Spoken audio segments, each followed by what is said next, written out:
Assalamualaikum warahmatullahi wabarakatuh. Saya Valena Febrianti dari Prodi PJKR Era 1.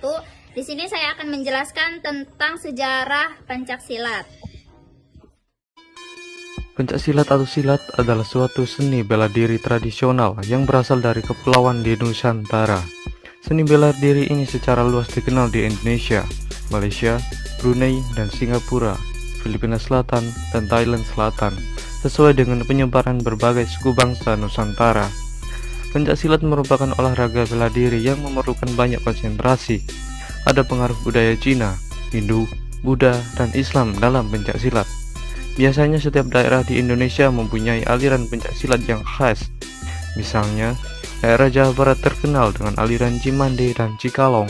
Di Jawa Tengah ada aliran Merpati Putih, dan di Jawa Timur ada aliran Perisai Diri. Dan berikut ini adalah sejarah pencaksilat selengkapnya.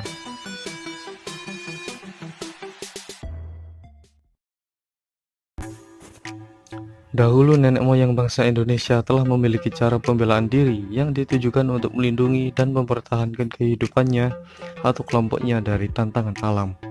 Mereka menciptakan bela diri dengan menirukan gerakan binatang yang ada di alam sekitar, seperti gerakan kera, harimau, ular, atau burung elang. Asal mula ilmu bela diri di Nusantara ini kemungkinan juga berkembang dari keterampilan suku-suku asli Indonesia yang berburu dan berperang dengan menggunakan parang, perisai, dan tombak.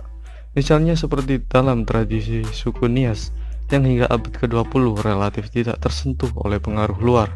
Silat diperkirakan menyebar di Kepulauan Nusantara semenjak abad ke-7 Masehi. Akan tetapi, asal mulanya belum dapat ditentukan secara pasti. Kerajaan-kerajaan besar seperti Sriwijaya dan Majapahit disebutkan memiliki pendekar-pendekar besar yang menguasai ilmu bela diri dan dapat menghimpun prajurit-prajurit yang kemahirannya dalam pembelaan diri dapat diandalkan.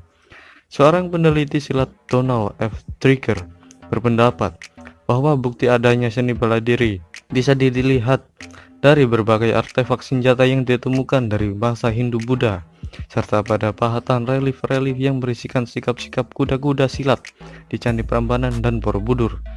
Dalam bukunya, Trigger menuliskan bahwa senjata dan seni bela diri silat adalah hal yang tak terpisahkan, bukan hanya dalam olah tubuh saja, melainkan juga pada hubungan spiritual yang terkait erat dengan kebudayaan Indonesia. Sementara itu, Syekh Samsudin berpendapat bahwa terdapat pengaruh ilmu bela diri dari Cina dan India dalam silat. Hal ini karena sejak awal kebudayaan Melayu telah mendapat pengaruh dari kebudayaan yang dibawa oleh pedagang maupun perantau dari India, Cina, dan mancanegara lainnya.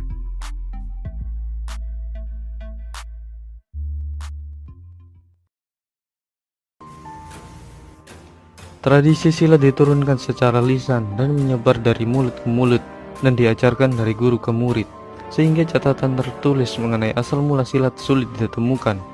Sejarah silat dikisahkan melalui legenda yang beragam dari satu daerah ke daerah lain.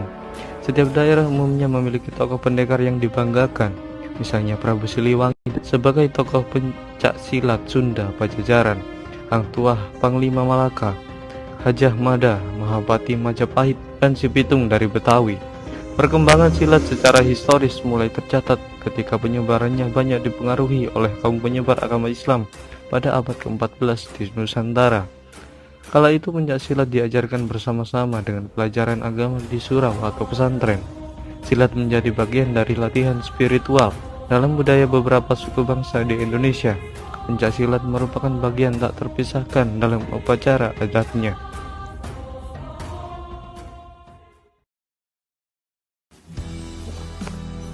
Silat lalu berkembang dari ilmu bela diri dan seni tari rakyat menjadi bagian dari pendidikan bela negara untuk menghadapi penjajah asing.